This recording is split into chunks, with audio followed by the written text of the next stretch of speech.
이 밤이 끝나기 전에 당신을 갖고 싶어요. 네, 저도요. 내 입에서 이런 말이 나오다니 믿을 수 없었습니다. 그간 참아왔던 욕구가 한순간에 밀려왔다. 우리는 말없이 침대에 누웠다. 그의 손이 제 블라우스 단추를 풀어갈 때 오랫동안 잠들어 있던 제 몸의 모든 감각이 다시 살아나는 듯 했습니다. 제 손도 그의 셔츠 단추를 하나씩 풀기 시작했고 서로의 후끈, 달아오른 체온과 거친 숨소리만이 방 안을 가득 채웠습니다. 다신 찾아올 것 같지 않았던 이 나이에 그의 품 안에서 전 다시 여자가 되었습니다. 오늘의 사연 시작하겠습니다. 1초 만에 누를 수 있는 구독, 좋아요 부탁드립니다. 오늘 밤 같이 시간을 보내실 수 있나요? 휴게소 카페에서 옆자리에 앉은 남성이 조용히 물었다. 나는 커피잔을 만지작거리며 당황스러움을 감추려 했다.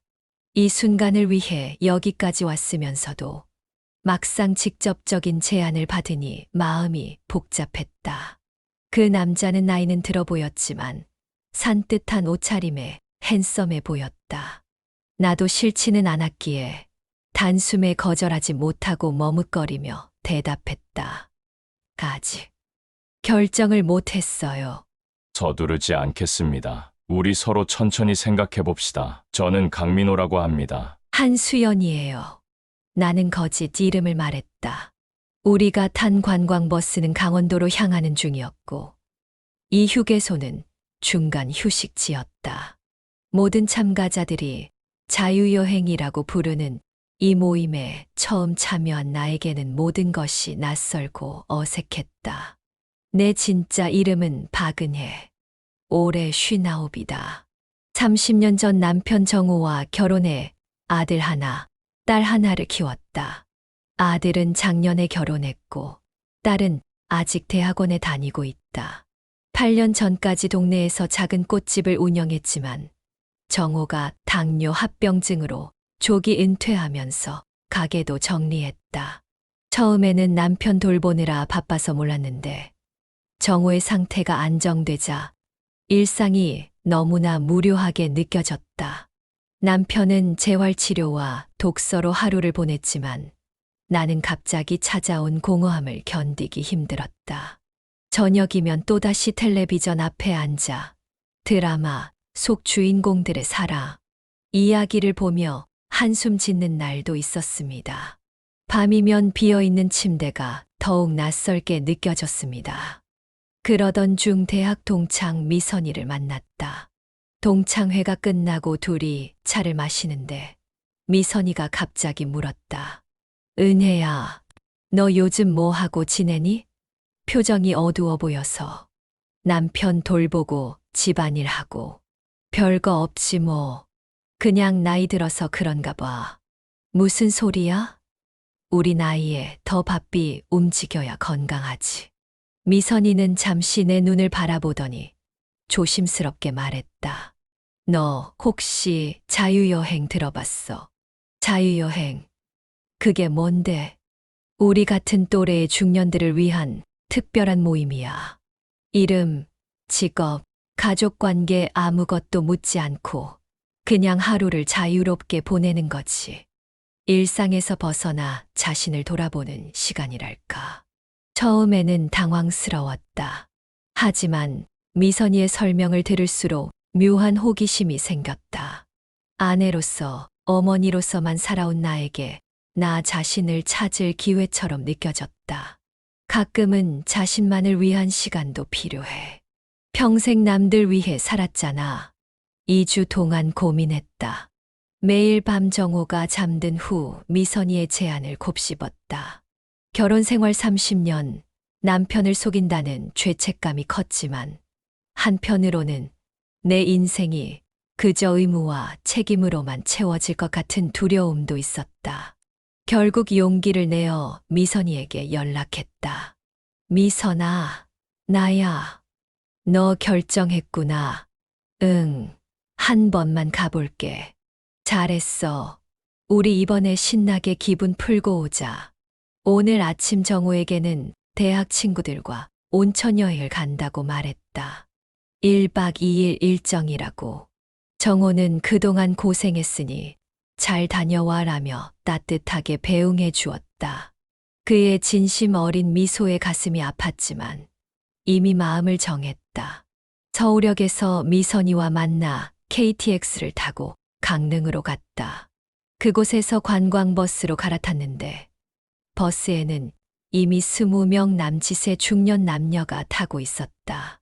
모두 어색하고 조심스러운 분위기였다. 참가비는 여성 3만 원, 남성 6만 원입니다. 현금으로만 받아요. 40대 중반으로 보이는 여성 진행자가 설명했다. 버스에서 창가 쪽은 주로 여성들이, 복도 쪽은 남성들이 앉았다. 미선이는 앞쪽에, 나는 중간쯤에 자리를 잡았다. 출발한 지 얼마 후 강민호라는 남성이 내 옆자리에 앉았다. 처음에는 서로 말없이 창밖만 바라보았지만 진행자의 간단한 게임, 시간을 통해 조금씩 대화를 나누게 되었다. 그는 건축사라고 했고 3년 전 이혼했다고 했다. 조용하고 신중한 성격처럼 보였다. 그리고 지금 휴게소에서 오늘 밤 같이 시간을 보내실 수 있나요? 그가 저녁 이후의 시간에 대해 조심스럽게 물어본 것이다. 그냥 천천히 알아가면 어떨까요? 내가 제안했다. 좋습니다. 서두를 필요 없죠. 강민호는 따뜻한 미소를 지었다. 버스로 돌아가는 길에 미선이가 다가왔다. 어때? 괜찮은 것 같은데. 아직 잘 모르겠어. 부담 가질 필요 없어. 마음에 안 들면 언제든 다른 분과 대화할 수 있고. 다시 버스에 올라 자리에 앉자 강민호가 작은 초콜릿을 건넸다. 긴장 푸는데 도움이 될 거예요. 그 작은 배려가 마음을 따뜻하게 했다. 버스는 계속 산길을 달렸고 점점 저녁이 가까워졌다. 목적지는 강원도의 한적한 펜션 단지였다. 가을의 마지막을 붙잡은 단풍이 아름다운 곳이었다. 59년 인생에서 가장 용기 있는 선택을 한 하루가 시작되고 있었다. 펜션에 도착하자 진행자가 안내했다. 객실은 추첨으로 배정됩니다. 저녁 식사는 8시부터 바비큐 파티로 진행되고 그 전까지는 자유시간입니다. 나는 205호를, 강민호는 옆방인 206호를 배정받았다. 짐을 풀고 혼자 방에 남았을 때 비로소 내가 하고 있는 일의 의미를 실감했다. 손이 떨렸고 거울 속 내 모습이 낯설게 느껴졌다. 잠시 후 미선이가 문을 두드렸다. 어때? 괜찮아? 응. 근데 너무 긴장돼. 자연스럽게 생각해. 오늘 하루뿐인 거야. 내일이면 다시 평범한 박은혜로 돌아갈 수 있어. 저녁 시간이 되자 펜션 뒷마당의 바비큐 파티장에 모였다. 고기 굽는 연기와 함께 은은한 음악이 분위기를 만들었다. 미선이는 어느새 다른 남성과 대화를 나누고 있었고 나는 강민호와 구석 테이블에 앉았다. 와인 한 잔 드릴까요? 그가 정중하게 물었다. 네, 감사합니다. 음식을 먹으며 조금씩 대화를 나눴다. 그는 20년간 건축사로 일하며 주로 주택 설계를 해왔다고 했다. 3년 전 이혼 후 혼자 살면서 사진과 등산을 취미로 즐긴다고 했다. 수연 씨는 어떤 일을 하셨어요? 꽃집을 했었어요. 8년 전까지요. 진짜 이름은 말하지 않았지만 나머지는 사실대로 이야기했다. 남편이 아파서 가게를 정리했거든요. 힘드셨겠어요. 남편분 돌보느라. 그래도 해야죠. 결혼할 때 그렇게 약속했으니까요. 그래도 자신을 위한 시간도 필요하잖아요. 그래서 오늘 여기 오신 거고. 그의 말에 가슴이 따뜻해졌다. 오랜만에 누군가가 나를 개인으로 바라보는 것 같았다. 아내나 어머니가 아닌 그냥 한 여성으로서. 저녁이 무르익을 무렵 진행자가 음악을 크게 틀고 자유시간을 선언했다. 일부는 신나게 춤을 추었고, 일부는 조용히 대화를 나누고 있었다. 산책할까요? 강민호가 제안했다. 네, 좋아요. 우리는 펜션 주변의 작은 오솔길을 따라 걸었다. 가을의 쌀쌀한 밤 공기가 상쾌했고, 하늘에는 별이 가득했다. 수연 씨, 그가 갑자기 걸음을 멈추고 내 이름을 불렀다. 오늘 만나서 정말 기뻤어요. 저도요. 솔직한 대답이 자연스럽게 나왔다. 그가 조심스럽게 내 손을 잡았고 나는 거부하지 않았다. 그의 손은 따뜻했고 오랜만에 느끼는 설렘에 가슴이 두근거렸다. 산책을 마치고 각자 방 앞에 섰을 때 나는 잠시 망설이다 물었다. 차라도 한 잔 하실래요?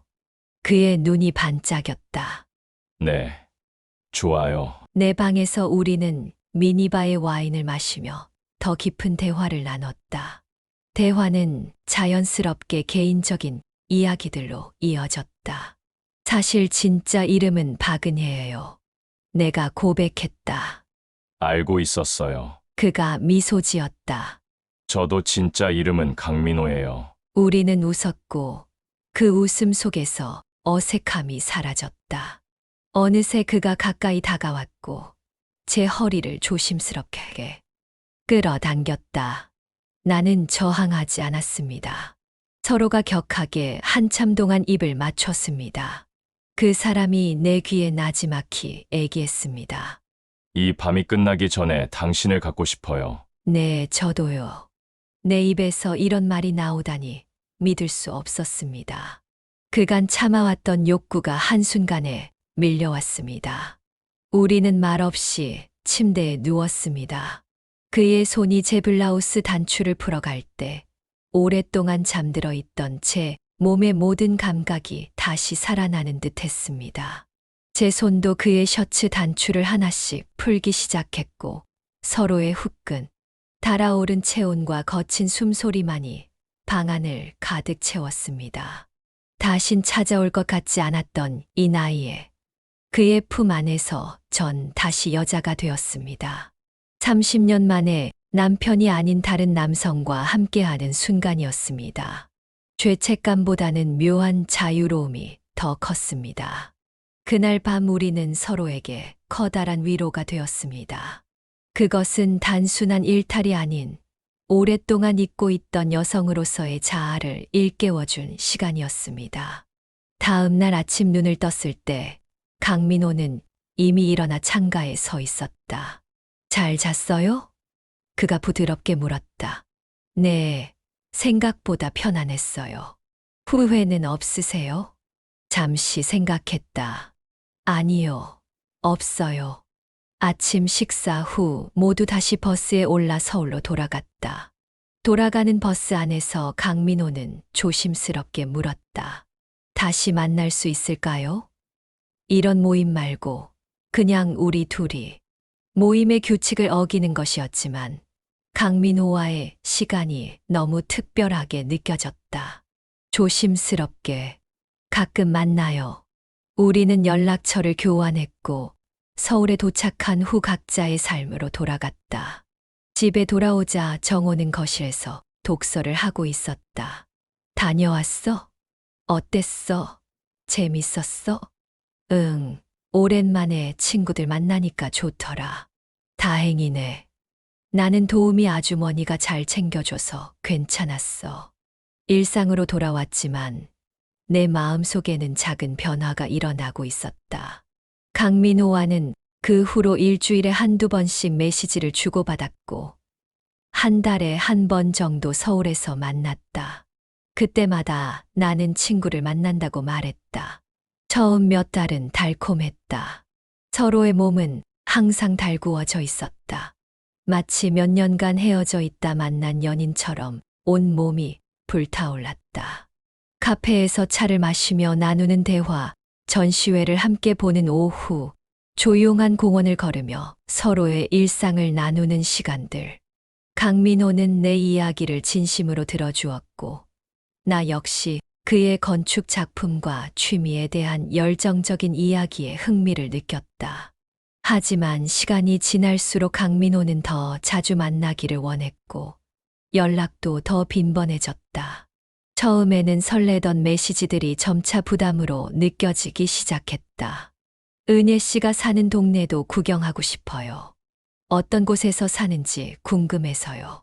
그의 제안에 나는 깜짝 놀랐다. 안 돼요, 민호 씨. 우리 약속했잖아요. 조심하기로. 보고 싶어서 그래요. 은혜 씨 일상도 알고 싶고. 제발, 안 돼요. 3개월이 지나면서 강민호의 행동은 점점 더 적극적으로 변했다. 하루에도 여러 번 메시지를 보내고 내가 바로 답장하지 않으면 연속으로 전화를 걸었다.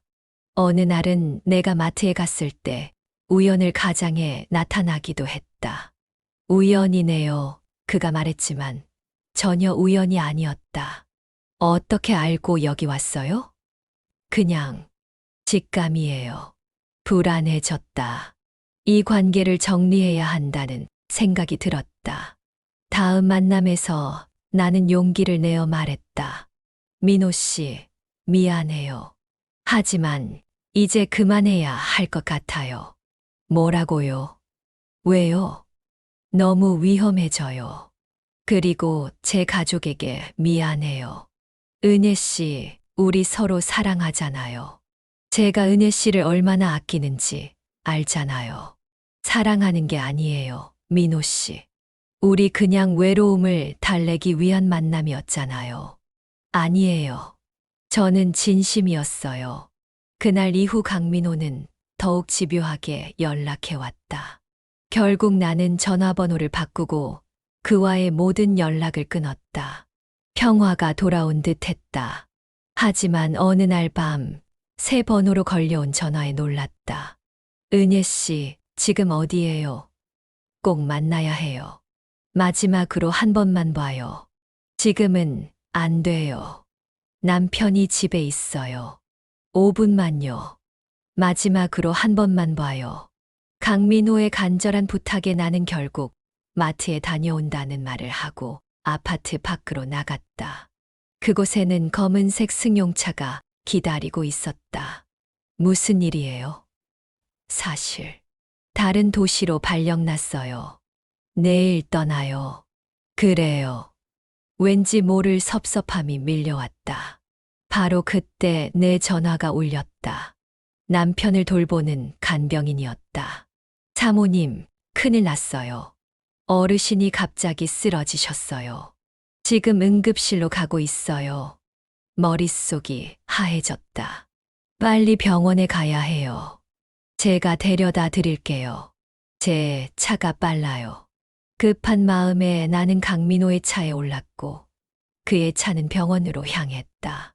병원에 도착해 그가 나를 부축하며 응급실로 들어서는 순간 이미 도착해 있던 아들과 딸이 놀란 눈으로 우리를 바라보고 있었다. 아빠는 응급실에. 엄마, 이분은 누구세요? 순간 시간이 멈춘 것 같았다. 아이들의 의심스러운 눈빛, 강민호의 당황한 표정, 그리고 내 가슴을 강하게 내리치는 죄책감이 한꺼번에 밀려왔다. 이분은 내 목소리가 떨렸다. 강민호가 침착하게 말했다. 저는 은혜 씨의 지인입니다. 우연히 길에서 만나 급한 소식을 듣고 모셔다 드렸어요. 그 순간 의사가 응급실에서 나왔고 우리 모두의 시선이 그쪽으로 향했다. 박은혜님 가족분들이신가요? 환자 상태가 위중합니다. 뇌출혈로 응급수술이 필요해요. 순식간에 모든 대화는 남편의 건강 상태로 옮겨갔다.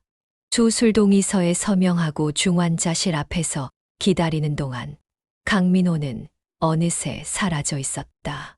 잠시 안도했지만 아이들의 질문은 피할 수 없었다. 엄마, 아까 그분 누구셨어요? 정말 지인이세요? 딸이 조용히 물었다.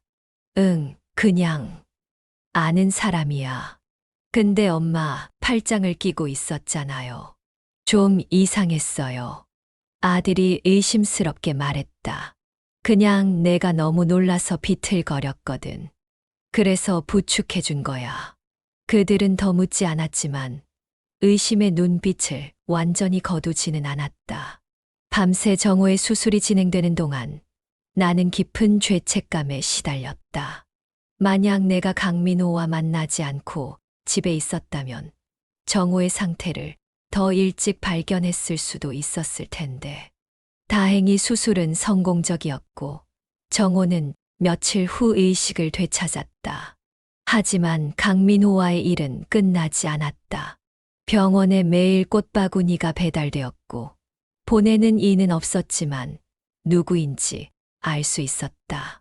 퇴원 후 집으로 돌아온 지 일주일 뒤 초인종이 울렸다. 문을 열자 강민호가 서 있었다. 은혜 씨, 잠깐 얘기 좀 할 수 있을까요? 여보, 누구야? 거실에서 정호가 물었다. 공포에 질려 문을 닫으려 했지만 강민호가 발을 문틈에 끼웠다. 제발 가세요, 제발요. 나는 속삭였다. 그럴 수 없어요. 우리 서로 마음이 있잖아요. 무슨 소리예요? 가세요. 안 그러면 경찰을 부를 거예요. 누구신지 여쭤봐도 될까요? 정호가 휠체어를 타고 현관으로 다가오고 있었다. 패닉 상태에서 나는 문을 밀어 닫고 정호에게 돌아섰다. 누구였어? 정호가 물었다. 그냥 잘못 찾아온 사람이야. 그날 밤 아들에게서 전화가 왔다. 엄마, 오늘 집에 방문객 있었어요? 퇴근하다가 아파트 앞에서 수상한 남자를 봤거든요. 병원에서 봤던 그 사람 같았어요. 엄마한테 무슨 일 있는 거예요? 더 이상 숨길 수 없었다. 다음 날 나는 아들과 딸을 불러 모든 것을 고백했다. 자유여행에서 시작된 강민호와의 만남, 그리고 지금의 상황까지. 엄마가 어떻게... 딸의 눈에 눈물이 고였다. 정말 실망이에요. 아들이 차갑게 말했다. 하지만 예상과 달리 그들은 아버지에게 말하지 않기로 했다. 대신 강민호 문제를 해결하는데 도움을 주겠다고 했다. 경찰에 신고해야 해요, 엄마.